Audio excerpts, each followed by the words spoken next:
Perayaan Nyadran atau petik laut di Desa Balongdowo Candi, Sidoarjo, Jawa Timur diwarnai insiden tenggelamnya seperangkat sonhorek di Sungai Balongdowo. Diduga perahu tidak kuat menahan beban yang ditumpangi seperangkat sonhorek senilai puluhan juta rupiah dan sejumlah warga. Sebelum tenggelam, salah satu perahu yang mengangkut perangkat sonhorek ini miring dan akhirnya membuat peralatan sonhorek jatuh ke sungai. Sejumlah warga yang berjoget di atas perahu dan sonhorek terjun ke sungai. Horeknya itu di atas perahu, terus perahunya itu tidak seimbang dan akhirnya tenggelam horeknya itu. Terus gimana? Orang-orangnya sempat panik tadi? Iya, sempat panik gara-gara joget-joget, terus berpencar itu akhirnya tidak seimbang. Tidak ada korban jiwa dan luka dalam kejadian ini, namun kerugian akibat jatuhnya seluruh alat sonhorek ke sungai mencapai 75 juta rupiah. Dari Sidoarjo, Jawa Timur, Pramono Putra, iNews melaporkan.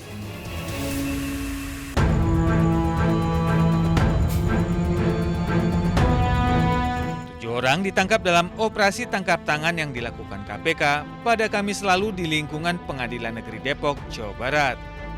7 orang tersebut terdiri dari 3 pihak Pengadilan Negeri Depok, yaitu Ketua PN Depok, Wakil Ketua PN Depok, dan jurusita, serta 4 orang dari PT Karaba Digdaya. Dari 7 orang yang diamankan, 5 orang telah ditetapkan KPK sebagai tersangka. Perkara ini berawal dari putusan PN Depok tahun 2023 yang mengabulkan gugatan PT Karaba Digdaya atas sengketa lahan seluas 6.500 meter persegi di Kota Depok. Dalam proses eksekusi terjadi permintaan fee untuk mempercepat eksekusi lahan dengan nilai kesepakatan sebesar 850 juta rupiah. Bahwa kemudian YOH dan BR bertemu di sebuah restoran di Depok untuk membahas penetapan waktu pelaksanaan eksekusi pengosongan lahan dan permintaan fee untuk percepatan eksekusi. Nah, disitulah terlihat bahwa yang satu ingin percepatan, yang satu meminta kompensasi atas percepatan dari pelaksanaan eksekusi tersebut. Dari hasil pertemuan tersebut, BR menyampaikan kepada saudara TRI selaku Direktur Utama PT KD adanya permintaan fee yang dimaksud, gitu ya.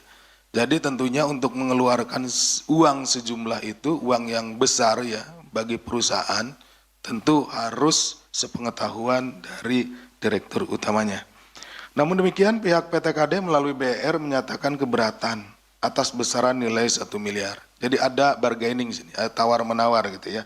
Dalam prosesnya BR dan YOH mencapai kesepakatan besaran fee untuk percepatan eksekusi 850 juta gitu ya. Para tersangka kini ditahan di rutan KPK selama 20 hari ke depan untuk jalani pemeriksaan lebih lanjut. Dari Jakarta, Jessica Winoto, Novandi Kusuma, iNews melaporkan. Pengakuan mengejutkan dari Fujika Sena Octavia, mantan Ketua BEM Universitas 17 Agustus Surabaya yang jadi istri simpanan tersangka koruptor dana hibah almarhum Kusnadi. Kusnadi ini sebagai apa ini? Saya istri. Bapak itu selalu mengajak saya kemanapun Bapak pergi. Saya adalah Presiden BEM. Ketika ada acara kampus tertentu, saya diberi kontak untuk mengundang, salah satunya adalah Pak Kusnadi selaku Wakil Ketua DPRD Provinsi Jawa Timur. Ternyata Fujika mendapat rumah megah senilai 10 miliar rupiah serta 2 mobil mewah dari mendiang Kusnadi. Saya diminta untuk mencari rumah di Surabaya. Nilai rumah itu 10 miliar 999 juta. Lebihnya itu berupa tanah, belum bangunan, senilai kurang lebih hampir 3M. Disita oleh negara. Disita. Dibelikan Bapak sebagai kado ulang tahun Mercedes-Benz 2,1 miliar. Ada di 2022 Rubicon Jeep 1,8.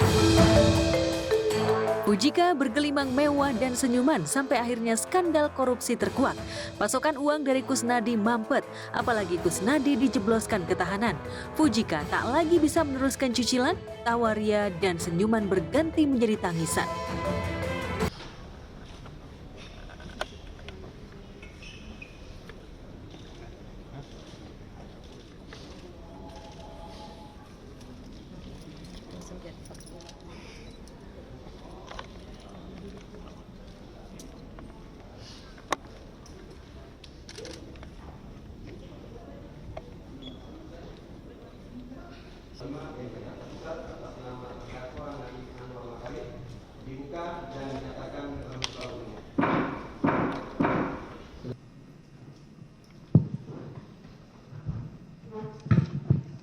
Baik, berlima bersumpah sesuai agama Islam, ikuti kalimat yang saya pandu. Akan memberikan keterangan yang benar, tidak lain dari yang sebenarnya.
Perayaan Nyadran atau petik laut di Desa Balongdowo Candi, Sidoarjo, Jawa Timur diwarnai insiden tenggelamnya seperangkat sonhorek di Sungai Balongdowo.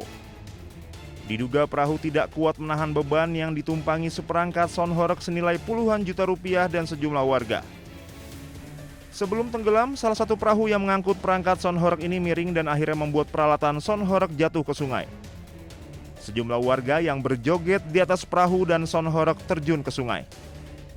Horiknya itu di atas perahu, terus perahunya itu tidak seimbang dan akhirnya tenggelam horiknya itu. Terus gimana? Orang-orangnya sempat panik tadi?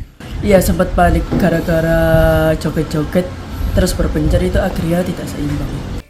Tidak ada korban jiwa dan luka dalam kejadian ini, namun kerugian akibat jatuhnya seluruh alat sonhorek ke sungai mencapai 75 juta rupiah. Dari Sidoarjo, Jawa Timur, Pramono Putra, iNews melaporkan.